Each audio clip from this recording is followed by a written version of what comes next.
Hey guys, I'm Tim, normally from the Board Game Rundown, but today we are invading the board game mechanics because we want to tell Katie and Jason why they're wrong about Cthulhu based board games.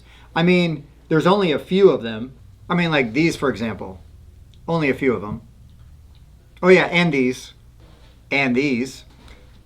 And this guy. Here. I mean, so there's only like a few Cthulhu based things. So if it's so terrible, Jason, Katie, then why is there so much of it?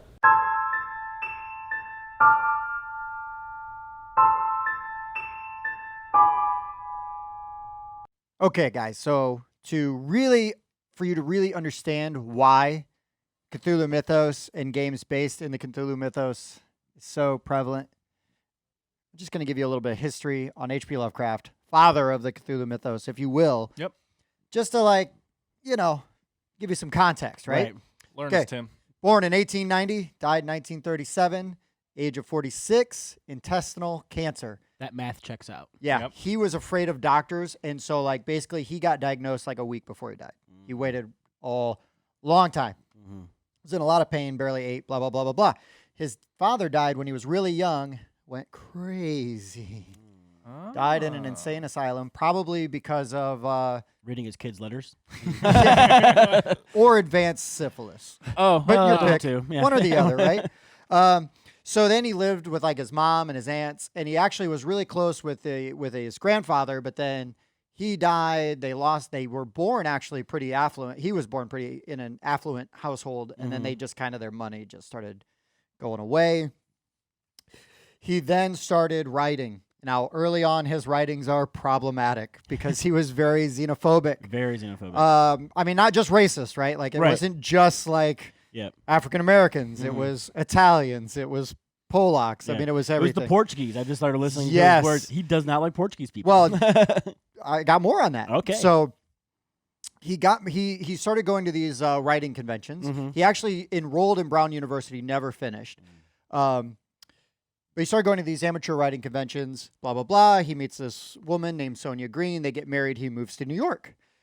She had a very good job in New York, basically supported him because he made no money off of his writing. This is a running theme. Yeah. Died very poor. Then her job went away. Then she had to start traveling for work. She started working in Cincinnati and in Cleveland. And he had to move from their fairly nice neighborhood in Flatbush, New York, to near Red Hook, which then there's the story of Red Hook that he wrote, the horror at Red Hook. And that is where he started to encounter more of the immigrants that kind of freaked him out. Right. And he started getting a little more xenophobic. He's alone. He decides to move back to Rhode Island in Providence, where he was born. Starts writing again, more and more and more, submitting his stories to Weird Tales and things like that. Barely getting paid. Again, barely getting paid. But during this time, there were other young authors that started seeing his stories and were interested and started writing him letters. It is estimated that he wrote about 100,000 letters. Wow. Just between different authors, correspondence, families, blah, blah, Sure. blah. During that time, he started to meet people of other cultures and kind of eased up on his really horrible, Not so xenophobic bad. stuff. So he got better. Yeah, right. He actually got better. And by the end of his life, had more or less kind of just gotten away from those really nasty, bad views. But he was really good friends with Robert E. Howard, who is the man who wrote Conan, the Barbarian, created Okay. Conan. He was friends with pen pals, really, with a young Robert Bloch, who wrote a ton of Twilight Zone episodes. He wrote Psycho. Oh. Very prolific author from the 50s and 60s, by the time he was older. He basically was like, I've got this thing going. He didn't even really intentionally create the Cthulhu mythos. He just started writing these stories that had these sort of abstract horrors, right? Right. Like you never really see the horrible things. And all of these young writers that liked him and looked up to him, he's like, yeah, use whatever you want. And so that's how the Cthulhu mythos Spread so much. And then he had this friend named August Derleth, who after Lovecraft died, he created a publishing company called Arkham House, and then basically just started cranking out all of these Lovecraft stories in collected volumes. Because before, it was only basically in magazines. Right, little short stories. Right. A lot of them are really short. Yes.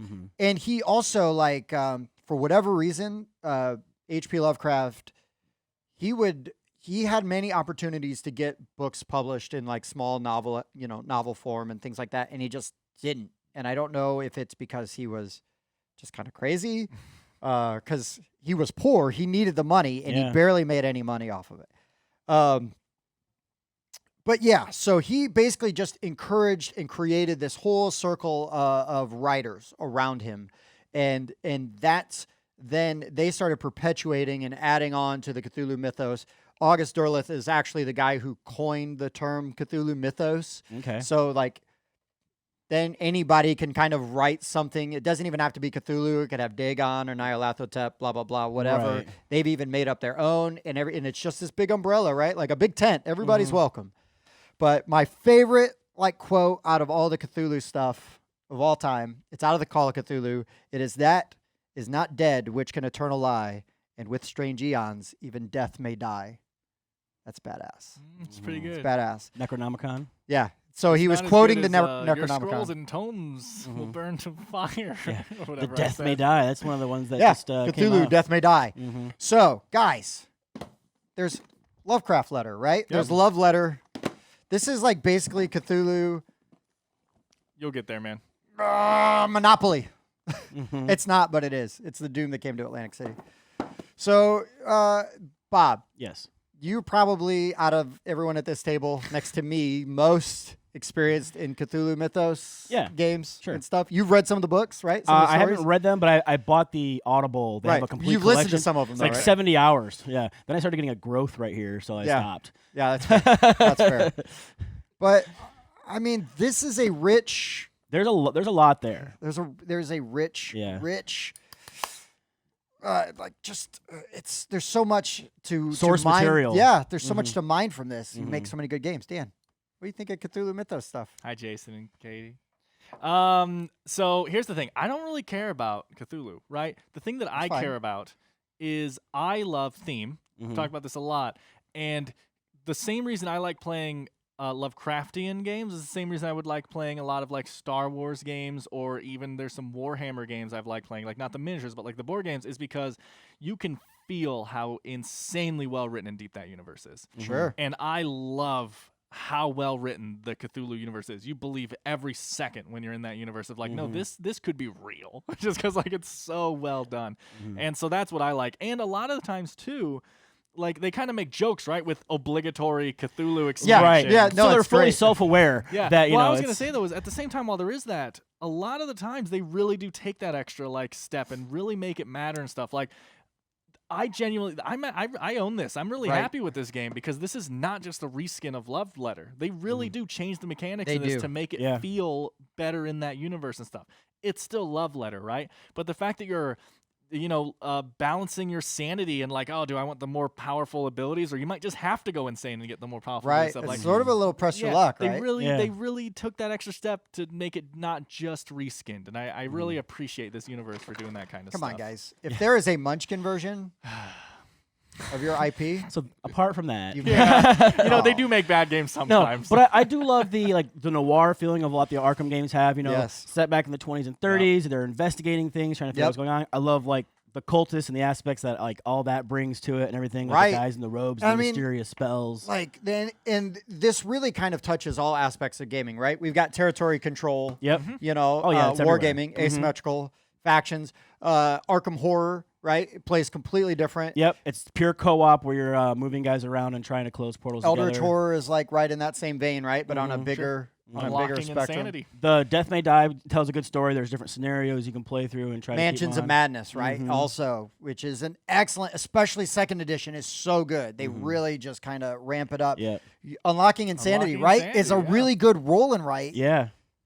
That fits the theme like so well, and it doesn't always just have to be Cthulhu, right? I mean, Right. he's always sort of present, right, because of his shadow. Sure, That's and one of people know the things- name. That's the things I like about so much going into what you're talking about with this noir kind of thing. You can be into you can just like noir stuff and be into the Cthulhu universe because Yeah. you don't have to deal with the demons and the elder god stuff. Right. Like, my first time playing I don't know what it's officially called, but the Lovecraft role playing game. The Call of Cthulhu. Call of Cthulhu. My first time playing that with some friends, like the guy just kind of created this suspense universe. We were just investigating weird phenomena. And that's there the was best- no like elder god. And That's the insanity, truest you know? interpretation, right? Yeah. Because Yeah. in all the Yes. stories, you never really see. Because or if you do, did- yeah, you're Well, dead. there are a couple times though where he'll go into such detail and like some of the big crazy words he used, and he does paint a good picture. Yes. And he does. I mean, some people do try to say like, yeah, like, well, it's this thing that was so scary that I can't repeat what I saw.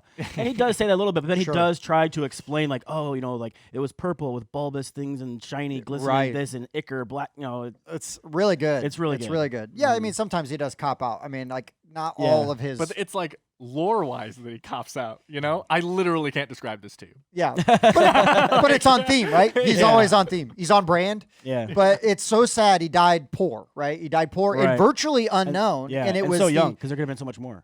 in the So circle. young, he's got a white beard. Yeah, he did not live this long. Clearly. He did not live that long. Armitage. He was or clean whatever. shaven. He's got like kind of a stretched face. He He wasn't like the does. best looking dude. No. But it was everybody else that was inspired by him, and then they just kind of took the ball and ran with it. Is why it has grown, and it's public domain IP. So, yeah. So the So we other could reason just why make a you see 100 million versions, you don't got to pay for the rights. because you don't have to pay for the rights, Yep. and it's a source material that everybody's familiar with. Imagine how much other cool stuff there could be of your favorite genre if they didn't have Oh, to pay for the man. rights.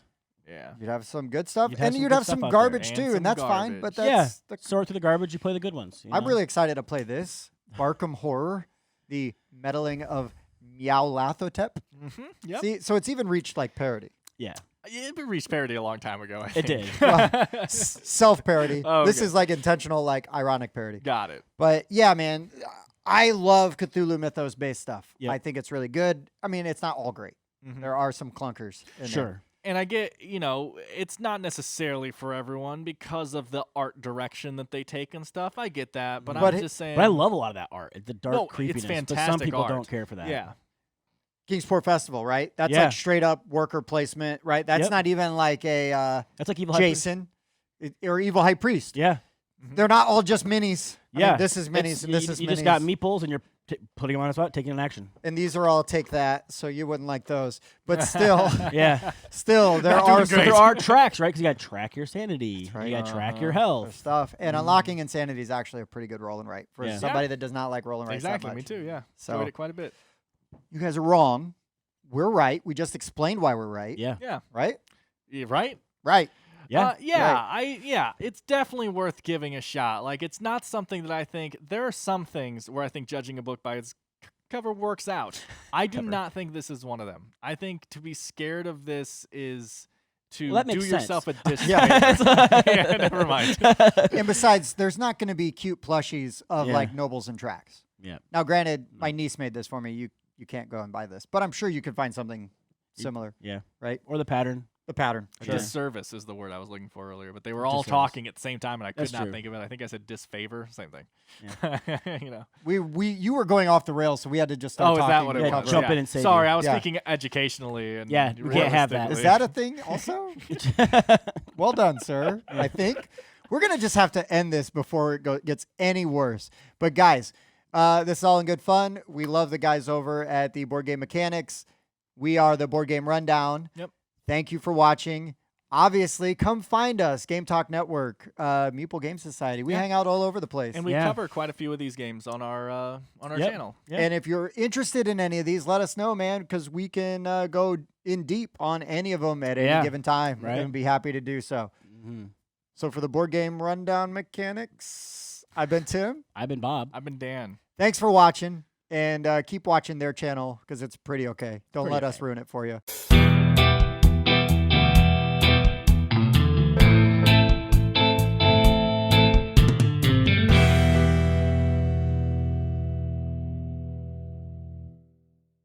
Where's you guys want this big statue of a monster wizard?